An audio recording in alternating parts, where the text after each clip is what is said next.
Live here at San Diego Comic-Con 2017. I'm Ryan Panagos, aka Marvel's Agent M, and we are joined now by Marc Guggenheim. Hey, how you doing? What's up, Marc? This is so much fun. Right? I'm having a blast. It's Comic-Con. It's great.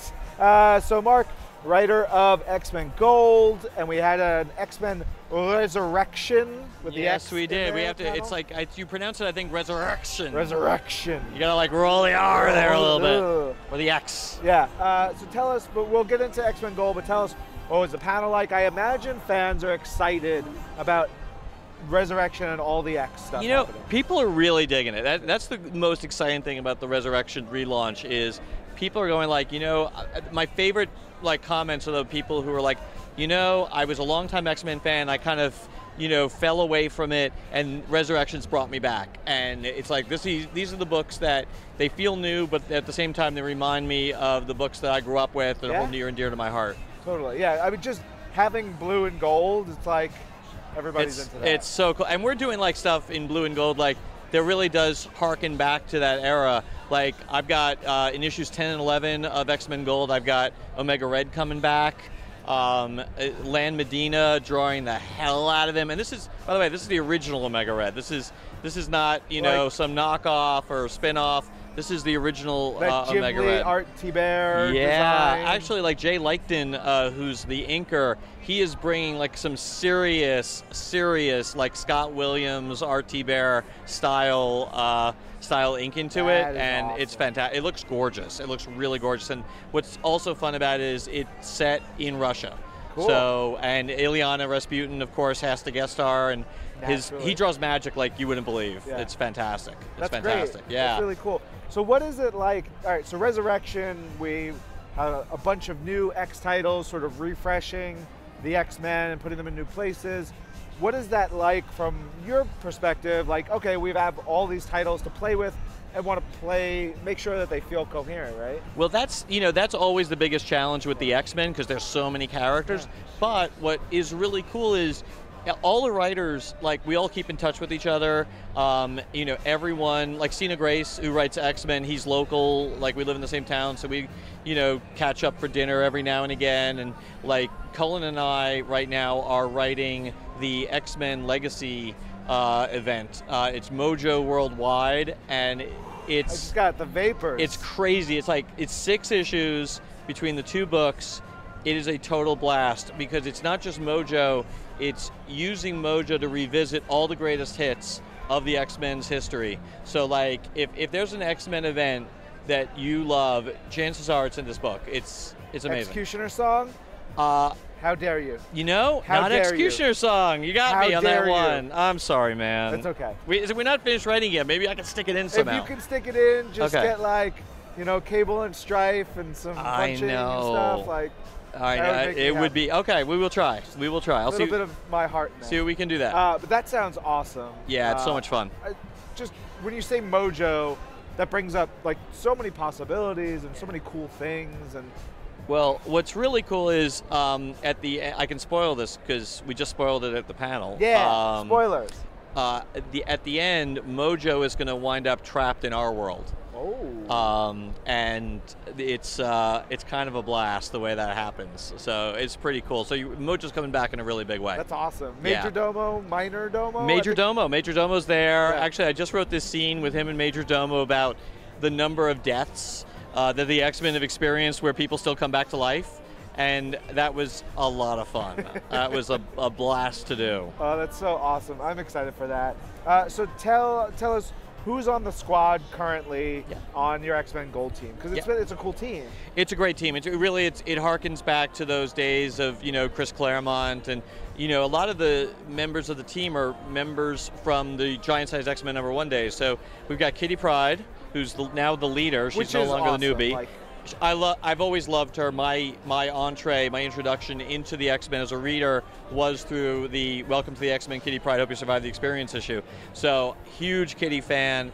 She's the leader of the team. You got Old Man Logan, who's a blast to write. I'm trying to write him as crotchety and grumpy as humanly possible. Storm, Nightcrawler, Rachel Gray, who now has adopted a new identity, Prestige. Before you keep going, I dug the the smooching scene in one of the recent Oh issues. yeah, well, there's a lot of smooching going on in X-Men Gold these days. Because it's the X-Men. There's got to be that like the drama, the smooching, like all the cool stuff. Well then, you know, at issue 9, which comes out in 2 weeks, that's the issue for you because there's major smooching. There's a lot of soap opera, and it's cool. I wanted to call it From Russia with Love. That is like a perfect It's X-Men a perfect title. I know. It's a shame we didn't do it, but it's because there's a lot of Russian subplots going on in that issue, and a lot of love. There's stuff with Peter and Kitty, and stuff with Kurt and Rachel. All right. Yeah, and then finally Peter's on the team. Yes. As Colossus, and we've seen in in recent issues that he's lost his mutant power. So it's fun actually writing a Peter that's still in the thick of the action, but can't quite access his mutant ability. I think Colossus is one of the more like complex and interesting characters. If you look at his arc over all the years, from the stuff that he was dealing with his brother committing suicide, with Illyana dying young, like all that stuff, just his history, then he's with Magneto and like all those things, and losing Kitty and then coming back, and like he's a fascinating character. You could honestly, you could do a whole book just on Colossus and his history. He is an incredibly compelling character, and what I've always loved about him is this is a guy whose power basically is to run around and break things, and yet he has the soul of a poet. Like he is literally an artist at heart, and that dynamic I think is so interesting and so rare in comics. Usually, like if they're a bruiser, they're a bruiser, but Peter, like he's got this benign side to him that really, really humanizes him. And you're right, his backstory and his familiar relationships, which we will be getting into more in the Omega Red arc, he's such a compelling character. He really is. Yeah. So Rachel becoming Prestige. Yes. How did that happen? What was the thought behind that? It was born out of a couple things. When I was assembling the lineup for the book, I needed another female character, and I had a blast writing Rachel for this adjectiveless X-Men arc I did.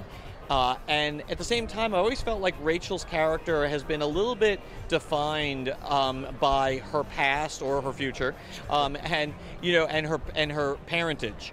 And I had this notion that it might be fun to see Rachel in a completely different light that's not tied to any past continuity. And in comic books, the way you sort of do that, the way you sort of establish that new chapter is you give someone a new costume and a new code name.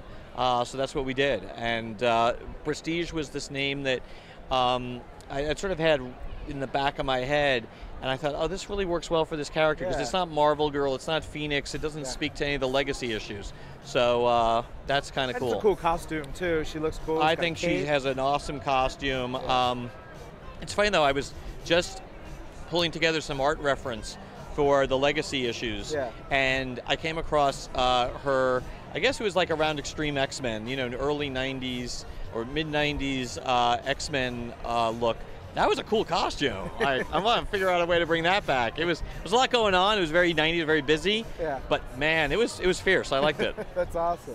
All right, we're going to wrap up in about a minute or so. Okay. We've got Black Panther signing footage coming up on the stream.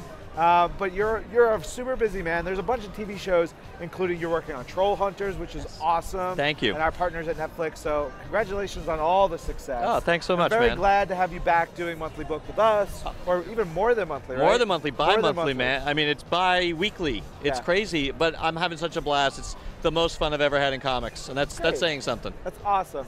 Where can fans on the stream find you on social media? Twitter. I love Twitter. I'm very active on it, so it's at @mguggenheim. @mguggenheim. Easy peasy. Very easy. Easy to remember. Yeah, it's Friday. I was going to say it's Friday at Comic-Con. Sunday at Comic-Con. Hope you enjoy the rest of the show. You guys stay tuned to the rest of the stream. We got a couple more hours to go. Marvel, your universe.